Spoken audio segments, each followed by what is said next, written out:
ಬಣ್ಣದ ಬದುಕು ಬಯಸೋ ನನಗೆ ನಿನಗಿಂತ ರಂಗು ಇನ್ನೇನಿದೆ.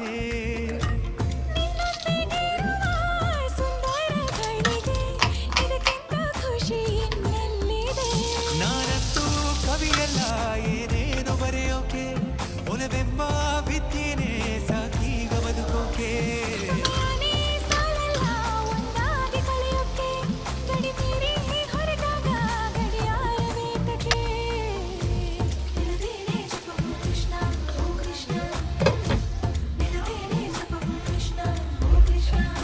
ಏನೋ ಒಂಥರ ಚಂದ ಜೊತೆಯಲಿ ನಾವು ಕಳೆಯೋ ಕ್ಷಣ.